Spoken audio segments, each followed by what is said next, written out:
So hi guys, welcome to my channel. So ఈ వీడియోలో మనం కొత్తగా డిగ్రీ లేదా ఇంజనీరింగ్ కంప్లీట్ చేసిన స్టూడెంట్స్ ఏ కోచింగ్ తీసుకుంటే సాఫ్ట్వేర్ ఇండస్ట్రీలో వాళ్ళ లైఫ్ బాగుంటుందనే దాని గురించి మనం ఈ వీడియోలో అయితే డిస్కస్ చేద్దాం.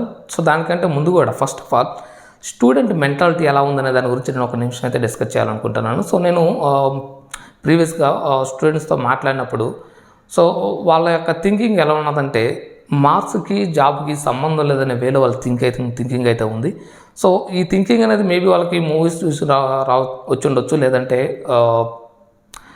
డిగ్రీ లేదా బీటెక్ కంప్లీట్ అయ్యి కొంతమంది డిఫరెంట్ సెక్టర్లో సెటిల్ అయి ఉంటారు కదా. సో అట్లాంటి సీనియర్స్ దగ్గర నుంచి వాళ్ళు తీసుకున్న సజెషన్స్ ద్వారా కూడా ఈ వే ఆఫ్ థింకింగ్ అయితే వచ్చి ఉండొచ్చు, but this is completely wrong.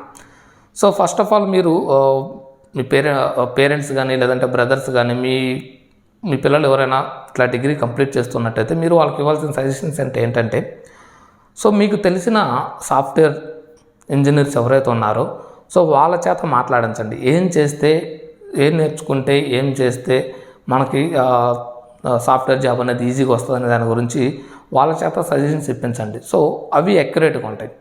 So job చేయని వాళ్ళ గురించి చేత మీరు సజెషన్స్ ఇప్పించారంటే సో అవి సమ్టైమ్స్ ఏంటంటే మిస్లీడ్ అయ్యే అవకాశం ఉంటుందన్నమాట.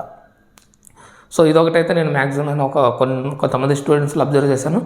సో పేరెంట్స్ ఎవరైతే ఉన్నారో దీని గురించి అయితే కొంతవరకు మీరు కాన్సన్ట్రేషన్ అయితే తీసుకోవాల్సి ఉంటుంది. సో నెక్స్ట్ వచ్చేసి so marks and degree. So మీది 3 years డిగ్రీ అయితే 3 years, 4 years డిగ్రీ అయితే 4 years. సో మీకు ఇచ్చిన టైంలో మీ యొక్క డిగ్రీని అయితే కంప్లీట్ చేయాల్సి ఉంటుంది. ఒకవేళ మీరు 3 years డిగ్రీ 4 years కంప్లీట్ అయింది అనుకోండి, అప్పుడు ఏమవుతుందంటే మీరు సప్లీ కిందకి వెళ్తుంది. సప్లీ కిందకి వెళ్ళినప్పుడు మీ యొక్క రిజ్యూమ్ని కంపెనీస్ కన్సిడర్ చేసే అవకాశం చాలా తక్కువ ఉంటుందన్నమాట. సో దానివల్ల మీకు ఆపర్చునిటీస్ అనేవి రావు. సో మీ యొక్క డిగ్రీని అయితే విత్ ఇన్ టైంలో కంప్లీట్ చేయండి. సో దట్ ఈస్ అది ఒక సో ఈ విషయం అయితే మీరు ఖచ్చితంగా గుర్తుంచుకోండి. సో ఖచ్చితంగా విత్ ఇన్ టైంలో మీ యొక్క డిగ్రీని అయితే కంప్లీట్ చేయాల్సి ఉంటుంది. నెక్స్ట్ వచ్చేసి మార్క్స్. సో మార్క్స్ అనేవి కూడా మనకి ఒక టికెట్ లాంటివి అనమాట. సో ఒక కంపెనీలోకి ఎంటర్ అవ్వాలంటే మనకి మార్క్స్ అనేవి ఒక టికెట్ లాంటివి.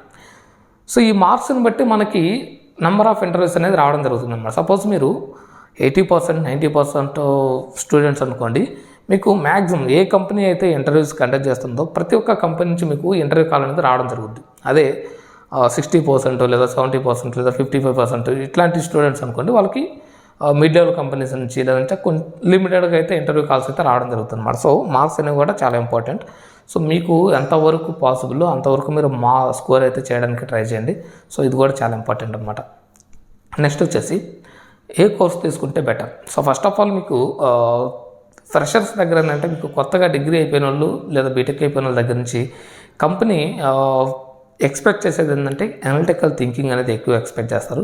అలానే కమ్యూనికేషన్. సో కమ్యూనికేషన్ అంటే ఓన్లీ ఇంగ్లీష్ అయితే కాదు, మీరు గ్రూప్లో ఉన్నప్పుడు గ్రూప్తో డిస్కస్ చేసే పద్ధతి కానీ లేదా మీరు డేర్గా మాట్లాడే పద్ధతి కానీ సో వీటిని ఎక్కువ కన్సిడర్ చేస్తారన్నమాట. అంటే అనలిటికల్ థింకింగ్. సో ప్రోగ్రామింగ్లో అనలిటికల్ థింకింగ్ అనేది కీ రోల్ పోషిస్తుంది కాబట్టి మీకు అనలిటికల్ థింకింగ్ ఇంప్రూవ్ చేసుకోవడం కూడా చాలా బెటర్ అనమాట. ఆ తర్వాతే మీరు నేర్చుకున్న కోర్సెస్ అనేది కన్సిడర్ చేయడం జరుగుతుంది. సో ఫ్రెషర్స్ దగ్గర వన్స్ మీకు కొంత ఎక్స్పీరియన్స్ వచ్చిన తర్వాత వీటన్నిటితో మీకు సంబంధం ఉండదు. మీరు దేని మీద వర్క్ చేశారో దాని గురించి అండ్ మీరు రెగ్యులర్ డిగ్రీ అనేది చూస్తారనమాట. సో దాంతో జరుగుతుంది. బట్ ఫ్రెషర్గా వెళ్ళేటప్పుడు మాత్రం కొన్ని ఛాలెంజెస్ అయితే ఉంటాయి. ఒకటి మీరు కమ్యూనికేషన్. సో భయం లేకుండా మీ యొక్క ఇంటర్వ్యూతో మాట్లాడే కెపాసిటీ అనేది మీకు రావాలి. సో దానికోసం మీ డిగ్రీ కంప్లీట్ అవ్వగానే మీరు టైం వేస్ట్ చేయకుండా, సో టైం ఎందుకు వేస్ట్ చేయకూడదంటే కంపెనీ ఎప్పుడు కూడా కొత్తగా బయటకు వచ్చిన స్టూడెంట్స్కి మాత్రమే ఇంపార్టెన్స్ ఇస్తుంది అనమాట. సో ఈ సంవత్సరం 24 ఉందనుకోండి, 2024లో ఎవరైతే బయటకు వచ్చారో వాళ్ళకి ఫస్ట్ ప్రిఫరెన్స్ అనేది ఉంటుందన్నమాట. సో దానివల్ల ఏంటంటే మీరు బయటికి రాగానే ముందు మీరు చేయాల్సిన పని ఏంటంటే ఇంటర్వ్యూస్ అటెండ్ అవుతుండాలి. అండ్ అలానే ఏదైనా ఒక కోచింగ్ సెంటర్లో జాయిన్ అయ్యి మీరు ఏదో ఒక కోర్స్ అయితే నేర్చుకుంటూ ఉండాలన్నమాట. సో దానివల్ల ఏంటంటే ఇంటర్వ్యూస్ మీరు ఒక 10 to 15 ఇంటర్వ్యూస్ అటెండ్ అయ్యారనుకోండి, మీ యొక్క కమ్యూనికేషన్ స్ట్రాంగ్ అవుతుంది. అలానే మీకు స్కిల్స్ కూడా పెరుగుతూ ఉంటాయి. మ్యాక్సిమం ఈ 10 ఇంటర్వ్యూస్లోనే మీకు ఏదో ఒక కంపెనీ కూడా హైర్ చేసుకునే అవకాశం ఉంటుందన్నమాట మీకు లక్ ఉంటే. నెక్స్ట్ వచ్చేసి ఒకవేళ టైం తీసుకుందనుకోండి, మీరు ఒక పక్కన కోర్స్ అనేది కంటిన్యూ చేస్తూ ఉండండి. సో మిడ్ లెవెల్ కంపెనీస్ ఏంటంటే ఎవరైతే కోర్స్ కంప్లీట్ చేసి కొంత కమ్యూనికేషన్ బాగుందో అట్లాంటి క్యాండిడేట్స్ని అయితే తీసుకునే ఛాన్సెస్ అయితే ఎక్కువ ఉంటాయి మిడ్ లెవెల్ కంపెనీస్లో. సో మీరు డిగ్రీ కంప్లీట్ అవ్వగానే మీరు చేయాల్సిన పని ఏంటంటే ఏదైనా ఇన్స్టిట్యూట్లో జాయిన్ అవ్వండి, కోచింగ్ కంటిన్యూ చేస్తున్నాండి. At the same time interviews కూడా అటెండ్ అవుతూ ఉండండి. సో ఈ పాయింట్స్ అయితే ఖచ్చితంగా గుర్తుంచుకోండి. నెక్స్ట్ వచ్చేసి ఏ టెక్నాలజీ అనేది మనం ట్రైనింగ్ తీసుకోవాలి. సో ఏ టెక్నాలజీ అనేది ట్రైనింగ్ తీసుకోవాలంటే, సో నాకున్న ఎక్స్పీరియన్స్ ప్రకారం నేను ఒక .NET డెవలపర్ని. సో .NET అలానే జావా అండ్ పైథాన్ ఇవి వచ్చేసి మ్యాక్సిమం ఆఫ్ అప్లికేషన్స్, ఇండస్ట్రీలో ఉన్న మ్యాక్సిమం ఆఫ్ అప్లికేషన్స్ అనేవి ఈ టెక్నాలజీ మీదనే డెవలప్ చేయడం జరిగిందనమాట. ఇంకా వేరే టెక్నాలజీ 70% అప్లికేషన్స్ అనేవి వీటి మీద బిల్డ్ అయ్యండి. సో దానివల్ల ఏంటంటే ఆపర్చునిటీస్ ఎక్కువ వీటి మీద ఉంటాయి. And at the same time ఈ టెక్నాలజీస్ ఎప్పుడైతే ఇండస్ట్రీలో ఇంట్రడ్యూస్ అయినాయో అప్పటి నుంచి కూడా వీటి యొక్క ఆపర్చునిటీస్ అనేవి స్టెబుల్గా ఉన్నాయి. అండ్ ఆఫ్టర్ మీకు ఒక 10 to 15 years తర్వాత కూడా ఈ ఆపర్చునిటీస్ అనేవి అంతే ఉంటాయి అనమాట. ఈ ఫ్రేమ్వర్క్స్ మీద ఏది .NET framework and Java and Python ఇట్లాంటివి. సో ఇవి ఏంటంటే బేస్ లాంటి అప్లికేషన్కి. మనం ఒక అప్లికేషన్ తయారు చేసిన తర్వాత అందులో మనం క్లయింట్ సైడ్ ఫ్రేమ్వర్క్ అని, సర్వీసెస్ అని, అండ్ అజూర్ అని, AWS అని, ఇట్లా డిఫరెంట్ థింగ్స్ మనం వాడవచ్చు. బట్ మనకి ఇల్లు కట్టేటప్పుడు బేస్ మొత్తం ఎలానో ఈ కోర్ జావా కానీ .NET ఫ్రేమ్వర్క్ కానీ, పైథాన్ కానీ ఇవి అనేవి మేజర్ అన్నమాట. సో వీటిలో మీకు ఎప్పుడు కూడా ఆపర్చునిటీస్ అనేవి స్టెబుల్గా ఉంటాయి. అలానే వీటికి ట్రైనింగ్ అయితేనేవి, మీ ప్రాక్టీస్ అయితేనేవి కొంచెం టైం తీసుకుంటాయి.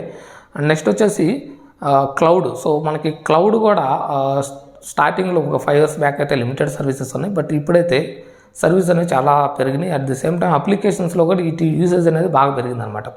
సో మీరు క్లౌడ్ పరంగా AWS లేదా అజూర్ డెవాప్స్ వీటిలోకి వెళ్ళినా కానీ మీ యొక్క లైఫ్ అనేది బాగానే ఉంటుంది అనమాట. సో ఈ క్లౌడ్ యూసేజ్ కూడా మనకి ముందు పెరుగుతుంటుంది కానీ తగ్గే అవకాశం అయితే ఉండదు.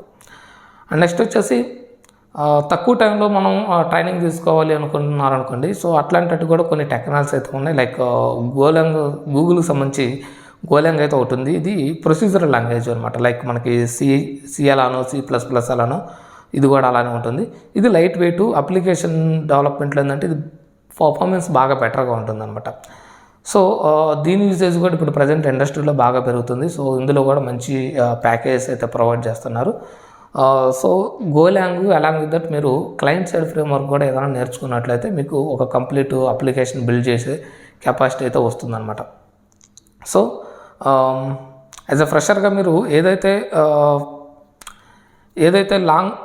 ఏదైనా కానీ మీరు ఒక టెక్నాలజీ చూస్ చేసుకునేటప్పుడు మీరు చేయాల్సిన పని ఏంటంటే ఏ టెక్నాలజీ తీసుకుంటే లాంగ్ టైం మనం అందులో సర్వే అవ్వగలం అనే దాన్ని చూసి తీసుకోండి. సో మీరు మీ చుట్టుపక్కల ఉన్న డెవలపర్స్, సాఫ్ట్వేర్ ఇంజనీర్స్ ఎవరైనా ఉన్నారనుకోండి, వాళ్ళతో డిస్కస్ చేయండి, కొత్త విషయాలు తెలుసుకోండి, వాళ్ళ సజెషన్స్ తీసుకోండి.